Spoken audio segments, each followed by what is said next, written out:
This week we're in central Montana, exploring backcountry roads and one national forest trail with a really big obstacle. Let's see what's out there.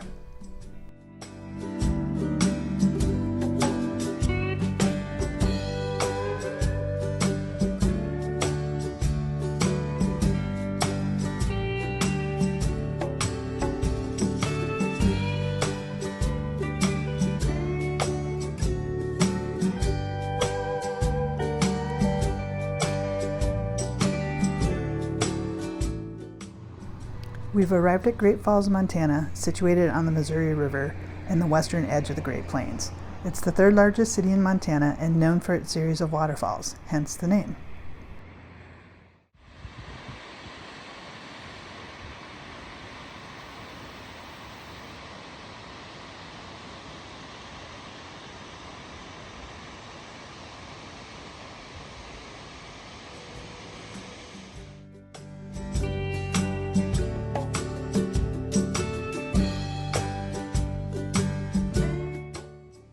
Our first day we decided to drive the back roads and see what we could see.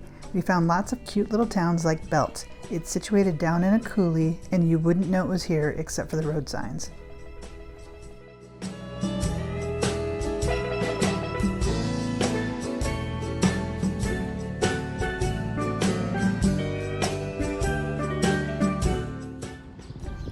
Our favorite town of the day is Fort Benton.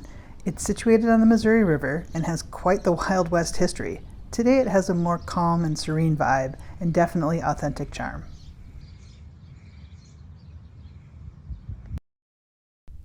Ozzy wasn't so sure about this statue. He had to check it out further.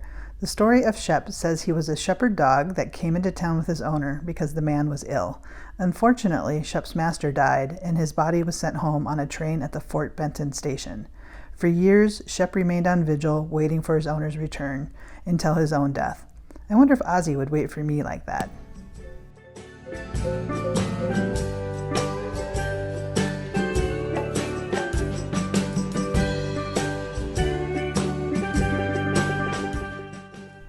Above Fort Benton is a scenic view stop, and it certainly was scenic.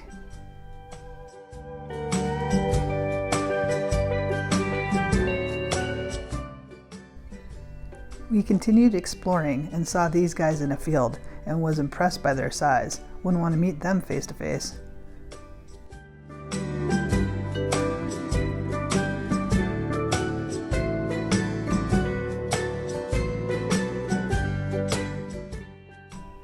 This area of Montana has its own special beauty. Granted, it's not dramatic like Glacier, but it has views for miles, great color and light, and plenty of history to observe.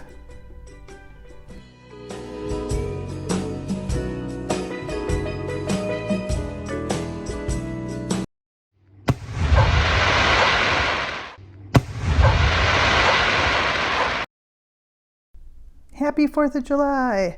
Let me tell you, Montana loves their fireworks. There was a stand on every corner, and that's not an exaggeration. Our campground even had their own show, which was great to watch, but hard on Ozzy.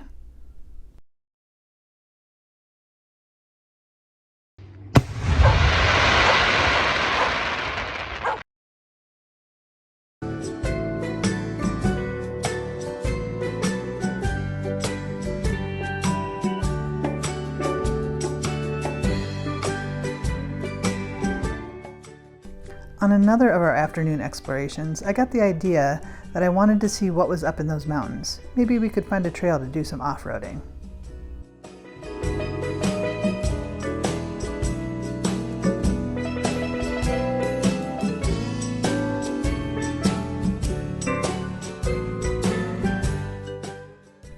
One thing I found really interesting during all of our drives were all these beehives. We saw dozens of them scattered all over the place, mostly in pastures or near crop fields.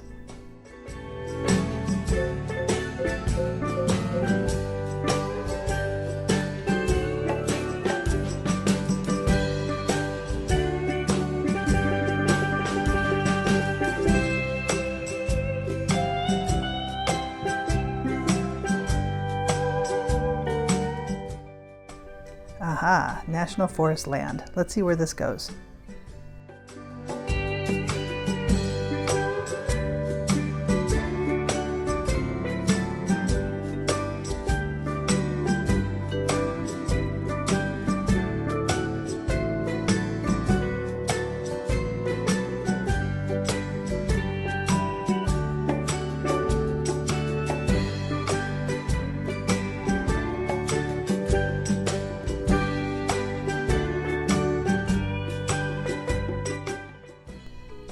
not too far up the trail and we came across a small herd of cattle. I was so busy filming them that I didn't notice this guy right in front of me. After a brief standoff, he relaxed and casually sauntered right past me. Whew!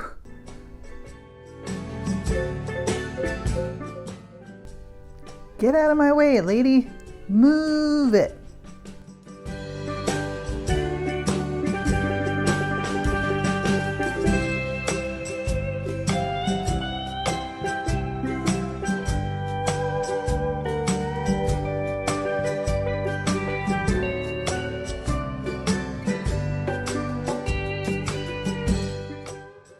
I was having a great time exploring this track.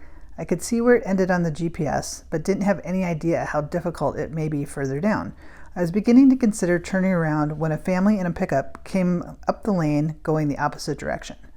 After chatting with them, I felt comfortable proceeding. The wife had confirmed the track didn't get any harder, and the husband added, "Well, there are a couple of crick crossings." Great, I'd just crossed a small one, and a couple more didn't faze me. But let's go ahead and count what a couple crick crossings in Montana means.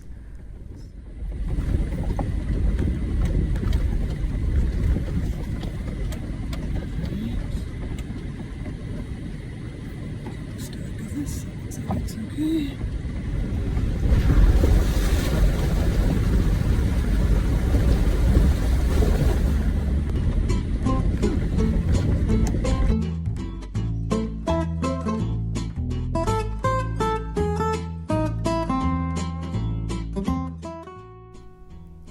They were all really easy crossings, but the shadows on the water did make it a little tricky to make sure I was choosing the right line.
Excuse me, horsies. Beep beep.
This mud hole appeared to be something to avoid given all the tracks around it, so I followed their lead.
This crossing was wider, the current was flowing a bit more strongly, and I could see a deeper pool on the left there.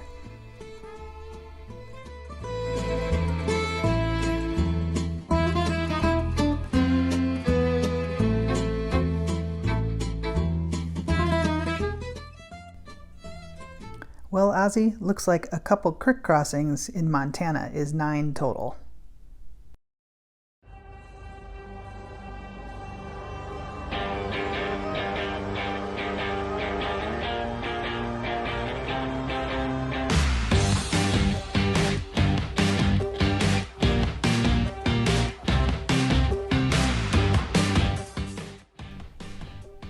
The following day began a series of strong thunderstorms. Those mountains off in the distance is where that forest trail is. Sure glad they didn't arrive while we were on the trail.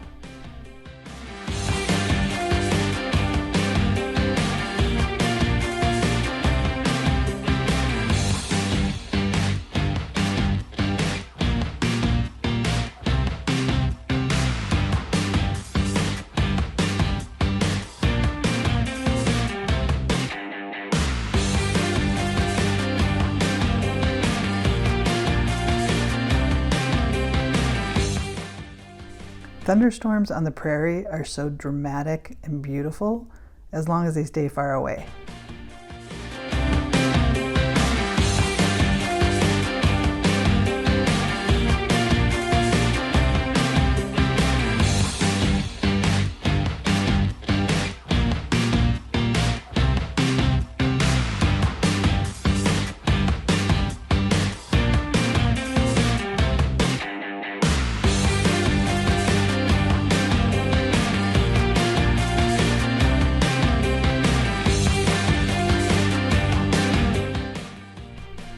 But they never stay away for long. Oz doesn't like thunder, but after the 4th of July fireworks, he's coping like a champ.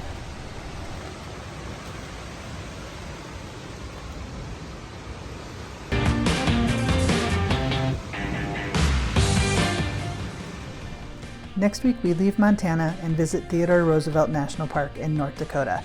Be sure to subscribe and hit that notification bell. Thanks, and as always, safe travels.